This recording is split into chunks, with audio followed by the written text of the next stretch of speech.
Welcome back to Buckeye Talk. It is your Friday edition, and that means another week of recapping Ohio State's recruiting camps from Stephen Means. A lot's been going on out there this week at the Woody Hayes Athletic Center, and he's been out there all week bringing the intel to you. Hope you have the text 614-350-3315. That's where that information goes first. And then obviously follow us at cleveland.com/OSU for all those reports later in the week. We are going to talk about a couple of topics that have been going on out there or about to be stories for next week as that camp stuff wraps up. But first, we're going to talk about something that's going on with Ohio State recruiting across the country, and that is the Elite 11 camp, where Air Noland, the 2024 class of 2024 quarterback, is out there competing with the other best quarterbacks in the country. And Steven, can you kind of give us a wrap of where things stand? They're going into the last day of competition Friday as we're recording this, but we want to give you the update today because we're not going to talk recruiting again until middle of next week, and some things are happening that are pretty fresh as far as the performance Nolan has had out there. Yeah, I thought Eric could go out there as number 37 player, number 5 quarterback. So he's already creeping up the rankings from where he was when he initially committed. I thought he could go out there to the Elite 11 in Los Angeles and make a bit of a statement. And one of the major storylines for me was going to be two guys who could have been Ohio State's quarterback versus the guy who is going to be Ohio State's future quarterback. And it's Air Nolan and it's Jayden Davis and then Dylan Raiola. And he's through 2 days, he's ranked within the top 5 or 6 or 7 guys on both days. Once you start boiling stuff down on Wednesday when they started stuff, a lot of rods on air stuff, a lot of drill stuff, and they came out of that day by the Elite 11 staff. I know all these recruiting sites were putting out rankings as well, which he was consistently in the top 5 in those rankings. But in the official Elite 11 rankings, he ranked third behind Julian Sand, who's the number 2 quarterback in the country, the Alabama commit, and Dylan Raiola, who of course is committed to Georgia, and then Jayden Davis, the other notable name there, ranked 11th, so he barely made it in. And then the other 5-star quarterback, DJ Lagway, committed to Florida. He came in at 7th. So those are maybe the noteworthy names. I'll throw CJ Carr in there as well, the Notre Dame commit, who was ranked 5th. And so he started off with some great momentum, and then came day 2, where you see that pro day, which is they put the teams through a script. And it's 20 passes. You make your way 100 yards down the field to try to score a touchdown, and the most you can get it's out of 50 points. I think the highest. I think C.J. Stroud might still hold his record from the 2019 pro day as a member of the 2020 recruiting class when he was starting to make his ascent up the rankings. He had a 50, perfect 50 that year, and he set the tone for him going on to win MVP. I think Kyle McCord the following year in a more condensed version of it because we were still dealing with COVID. I think he had a 45 that year, which I think finished second or third.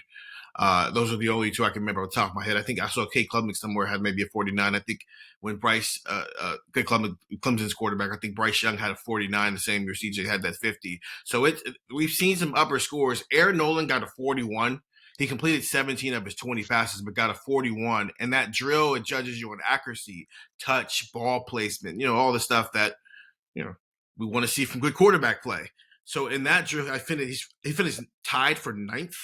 And that sounds bad until you realize there's a bunch of people who are 41 and up. So Julian Sand, who was first on the first day, came in first year and won MVP. He had a 49, which is pretty awesome. Will Hammond, the Texas Tech commit, had a 45. That was second.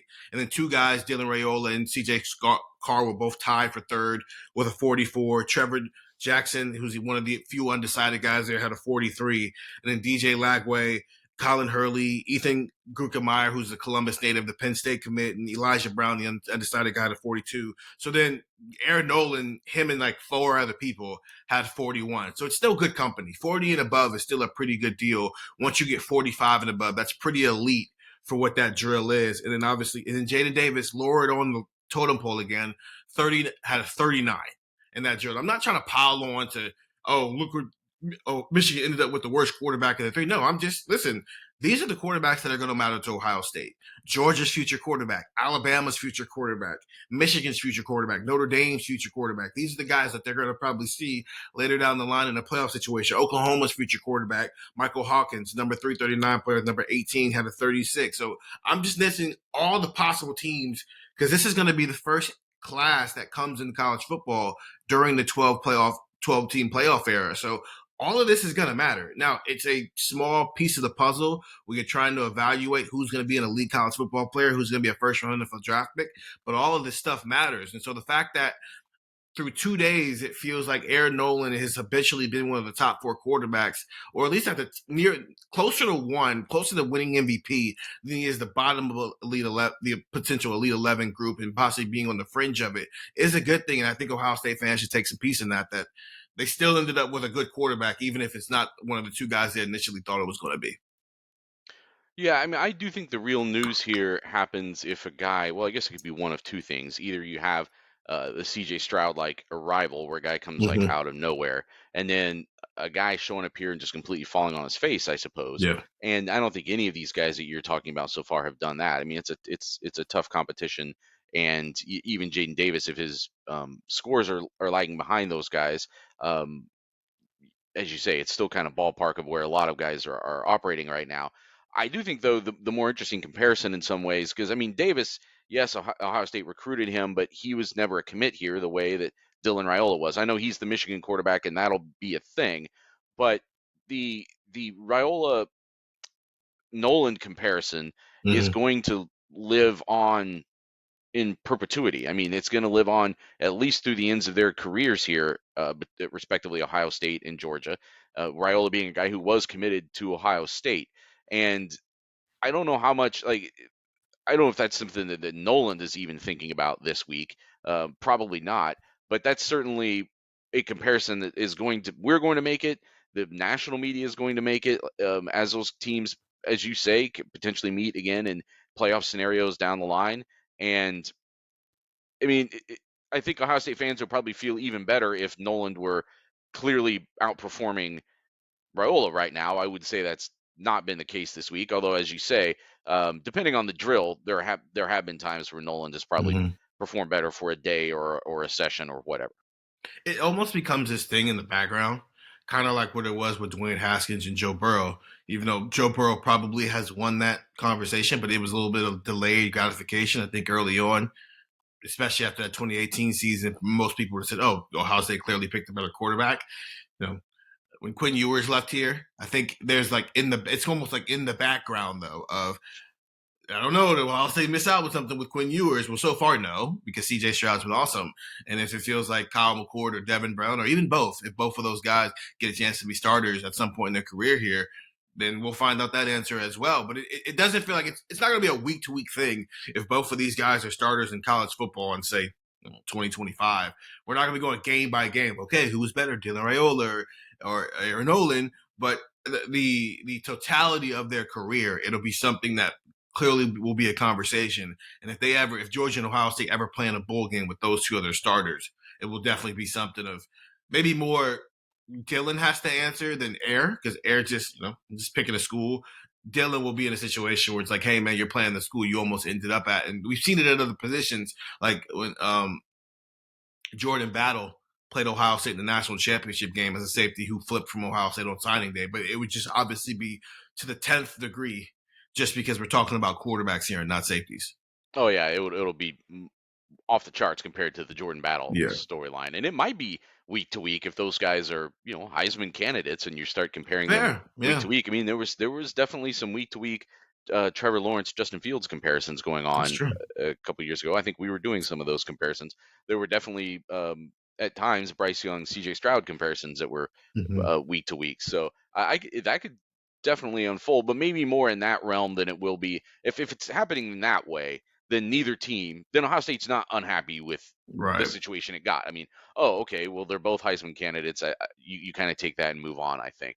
What sense have you gotten this week of what Aaron Noland has done maybe well? Is there anything from a skill standpoint that has shown up especially well for him this week? Yeah.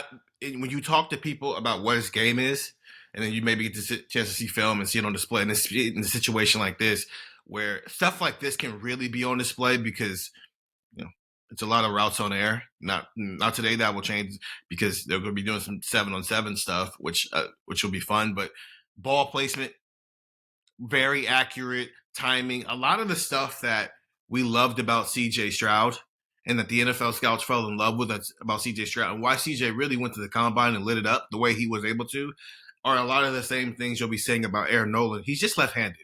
And maybe you tag that into some of these drills. He's the only lefty amongst 20 right-handed quarterbacks in a world where a lot of drills are set up for right-handed quarterbacks. So if you want to get 2% of why he isn't, I don't know, he doesn't get a 44 in a drill like that instead of a 41, then fine, whatever. I'll let you have that notion. But it does feel like he is the left-handed version of CJ Stroud, and a lot of that has been on display.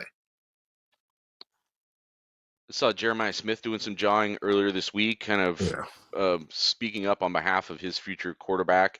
Does it seem like the rah-rah kind of team stuff is amped up more this year than in past years? Or maybe it's just a byproduct of who it is and how much they want to go be on social media. But there does seem to be some, like, beyond the competition that's happening in Los Angeles, and there's like this sub competition that happens Mm-hmm. on social media where these guys are talking up their guys and supporting their guys and campaigning for their guys uh and trying to, get them the attention they deserve, I suppose, or the recognition they deserve. They think they deserve. There's always a few in every class. It does feel like it runs deeper because Brandon Dennis was pretty vocal once he committed. Luke Montgomery was pretty vocal. I remember CJ Hicks was pretty vocal. Jack Sawyer wasn't so vocal. It's just you knew what he was doing. But this class, I mean, Jeremiah Smith is famous already. He might be the most famous high school football player. Right? No, it's not might. He definitely is. So everything he says becomes magnified. But obviously the Armstrong twins have been vocal, going back and forth with guys, even their own teammates who are Michigan. Ben Roebuck, who's a Michigan commit. Ian Moore has been very vocal, both in the media, both on social media. James Peoples is extremely vocal, and Garrett Stover's probably and Peyton Pierce are not the most vocal people, but neither is Max LeBlanc. But there's some other guys who will probably be joining the class pretty soon who are vocal as well. I think it's not so much more is happening, it's just more people are doing it, and they're doing it about subjects that matter.